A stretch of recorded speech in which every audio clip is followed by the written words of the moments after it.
Welcome back to the Insights Unlocked podcast. Today we'll be talking with Siena Hickey about why startup founders should do a better job of talking with their customers.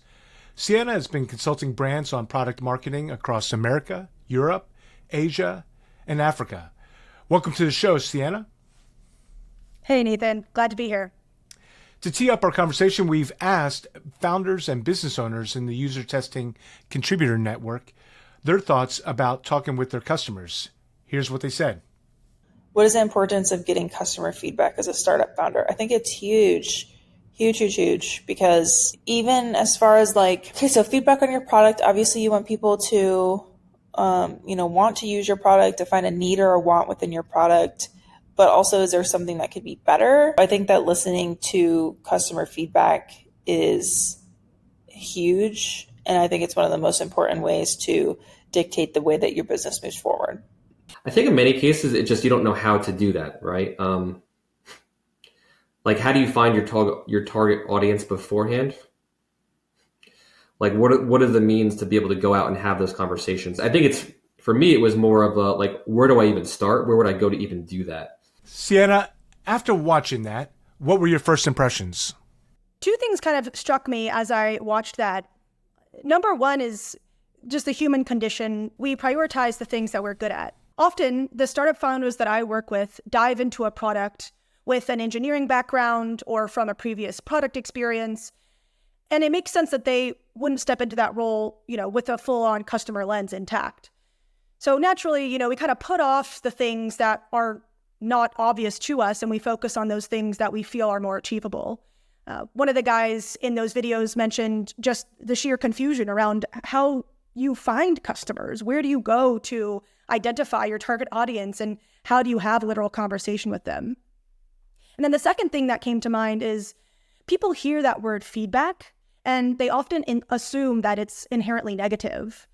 One of your founders said that customer feedback is one of the most important ways to dictate how your business moves forward. To me, it is the way to decide how your business moves forward. And it does take a different type of vulnerability to open up your hard work to the people that you want to like it most.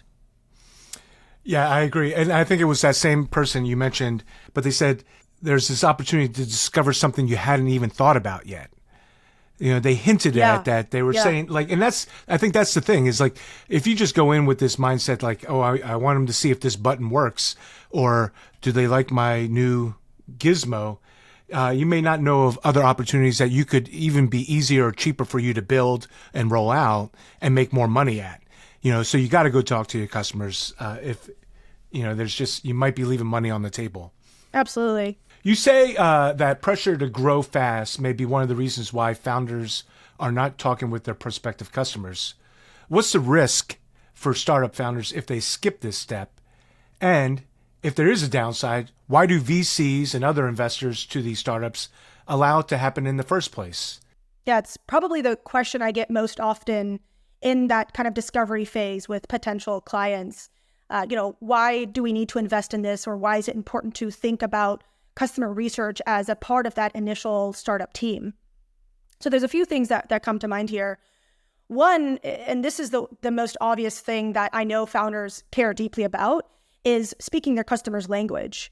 And until you actually go out and talk to customers, you can never be fully certain how it is they want to be spoken to. You might have a surface level understanding of the pain that you're trying to solve for, but what I often see happen is those founders who are kind of deep in the trenches of their product really over-intellectualize the marketing copy that they use in those initial stages of acquiring customers. So that, the startup comes to life and it's more of a product solution in search of a problem versus the other way around, which is, hey, here's a set of people that are in this pain and we can do something about it. The next thing that I often talk to my clients about is, the difference between acquisition and retention. And the risk for startup founders that skip the step of customer research is that they focus on acquisition without thinking of retention. It's a quick way to show progress to your VCs or other investors. So we go after those vanity metrics that say, hey, look at this growth. We're going up and to the right. Fantastic. But we're not thinking holistically about the customer's lifetime with the product or service. And then finally, this is kind of more of a a good for you, not necessarily a need to have up front. But it's really good to get in the habit of building the feedback loop with customers because, like you said, one of the founders mentioned that iteration and improvement comes from a place that you might not even know exists while you're in the throes of building your product from the start. So those are all the dangers and the risks that are involved in not getting customer feedback. What are the benefits for the startup founders? First and foremost, talking to customers is evidence of a problem and the specific alternatives that people use to dull that pain. When you've isolated a problem or a pain point that you're solving for, talking to real people helps you understand the other things that they use as an alternative source or solution at this point in time. And again, that helps you kind of uncover what your unknown unknowns are in your product development lifecycle. Talking to customers is really fast feedback. When you've got a lean team of developers or your leadership is wearing 10 hats at once, we often deprioritize customer conversations because it does take thought. It takes a deep understanding of how to ask good questions and solicit feedback in a way that's conducive to actioning off of that. I still believe deeply that talking to users is the fastest way to isolate and prioritize those inevitable issues that will arise during your product development journey.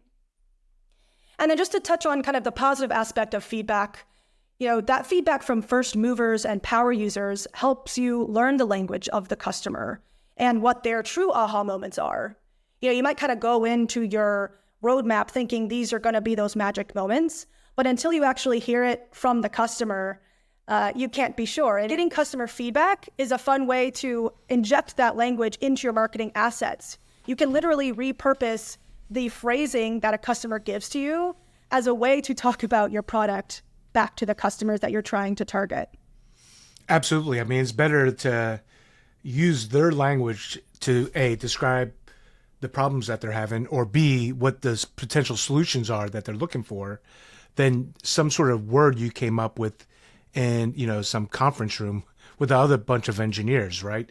All of this sort of reminds me of the conversation we had with Ben Hogan from Notre Dame's Idea Center.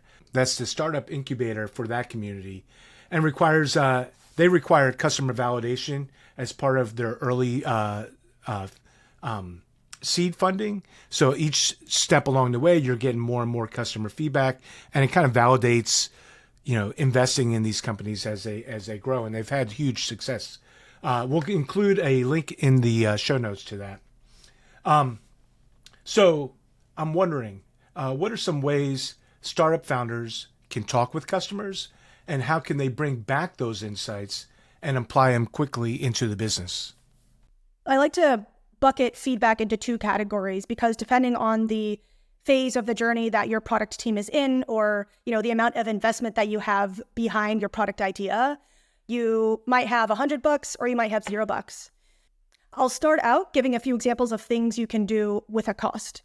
So number one is surveys. Surveys are always a great tool to use, whether you are attaching them to an email campaign or offering them as single links inside of a Facebook group or a WhatsApp community. It's important to focus on those open-ended questions. And something that founders are often surprised to learn is that when you ask a customer in a feedback survey if they're open to a follow-up, it gives you this additional, most of the time free opportunity to have an in-depth conversation with somebody who is acting as a product advocate for you. This is especially critical in those early stages where you're going after early adopters who are in it with you. They want to help you grow, and their critical feedback is going to be one of the key things that you have to validate the customer problem that you're solving. Kind of to build on that idea of talking to customers directly, another key tool that I've seen be very successful and I've helped clients build out is a customer advocacy program. And that's just a fancy way of saying, let's get together a group of customers that we can rely on for consistent feedback. So we can call on them for specific one-off questions. We can invite them into a focus group where we talk about a certain update or product extension that we're thinking about. And that not only allows you to get customer feedback, in a methodical way, but it helps you build and then scale this advocacy program as you grow so that you always have an honest look from a customer's perspective, what's going on their side, using your product with their kind of greater ecosystem of behaviors. And then moving over to the free way to get feedback, one of my favorite secret weapons is using reviews online as a way to learn from customers without talking to them directly or soliciting feedback from them about a specific point in time. And you can do this in one of two ways. If your product is already available online, it's customer reviews for your product, of course.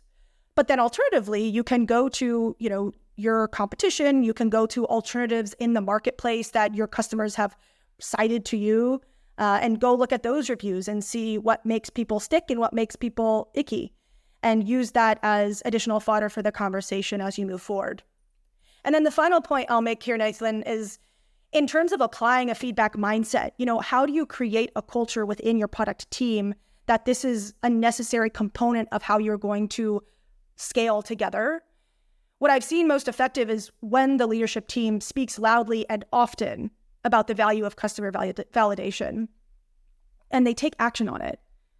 And what I mean by that is your leadership team is ensuring that the product roadmap reflects the voice of the customer. They're not just paying lip service to it. They are making adjustments as they go, as they learn. And they're choosing to invest in customer research as a partner with, not a service to, the product organization. You were talking there and it reminded me, I'm sorry, but I'm thinking of another episode. And this was a conversation we had with Christian Iotti with the Silicon Valley product group. And what he was saying is really get out there and ask the uncomfortable questions. Like we're so afraid of asking, oh, would you buy my product? And we'll just let the person say yes or no. But we won't follow up that question and say, well, can you give me $5 for it right now? And you really get to the sense of like, was the person you were asking, are they just trying to be polite and say something nice to you? Or can you really get some real meaningful insights out of them? Like if they're willing to buy it, how much would they buy it for? Would they spend $100? Would they give you that credit card information right there and then? That type of thing. It's a great way to really get next level and also get beyond our own fear of talking to people about these sort of things. The fear of rejection that's going on. I know your listeners can't see me nodding emphatically right now, but one of my biggest gripes with soliciting feedback from customers is when people do just that. It's asking hypothetical questions to, pet the ego idea that you have around how fabulous it might be in the future. And we're much better off asking questions about the here and now and historical behaviors that your users have had. We're going to transition to our lightning round. And the first question in our lightning round is there a book you're reading that you would recommend to others? It's funny that you just brought up asking good questions because I'm not reading it right now this second, but it's a book that I often gift to people on my teams. It's called A More Beautiful Question. It's by Warren Berger. And A More Beautiful Question is about the power of inquiry and, being relentless about asking good questions early and often. Excellent. I'm going to have to check that out. What's one piece of advice you would give to someone trying to convince others to invest in customer feedback? I love that kind of layered question. And it's a tough one, but I think the one piece of advice that I would share is the power of generative research is that it helps you understand the person behind the user. It prevents over-investing in development to learn something that you could have learned by just having a few conversations that are well scripted and based off of interesting questions. And you are not the user, right? You are already making educated hypotheses as an early product about who your target audience is in those early days. And customer feedback helps you minimize all those additional layers of assumptions that you might be piling on about how they will behave. I mean, I think all of your answers and that answer right there has just spoken to the fact that it's just cheaper, both in time and money, just to go out and talk to people. 100%. When you think of about the future of product and product development and product positioning, What are you most excited about? I'm most excited about positioning. And that's the part that my clients and I really have fun with. I've started to see this trend in the conversation, primarily on LinkedIn, away from good design, in quotes, right? Let's have a beautiful landing page. Let's optimize our UI. These are all still things that people care about, but that's kind of table stakes now. And I see the conversation shifting more towards the topic of good positioning. Because for a team to find product user fit, and then ultimately product market fit, they must obsess over the positioning of the product to make sure they're talking to the right kind of people who really care a lot about the value they offer. I couldn't agree more there. That's nice and succinct too. Siena, thank you for being on the show today. If someone wants to learn more about you and what you're doing, where should they go? Yeah, thanks for having me, Nathan. I'm super active on LinkedIn, so do please follow me there. It's Siena Hickey. And you can learn more about my consulting services at sanzostrategy.com. Great. And again, hey, thank you again for being on the show. Thanks, Nathan.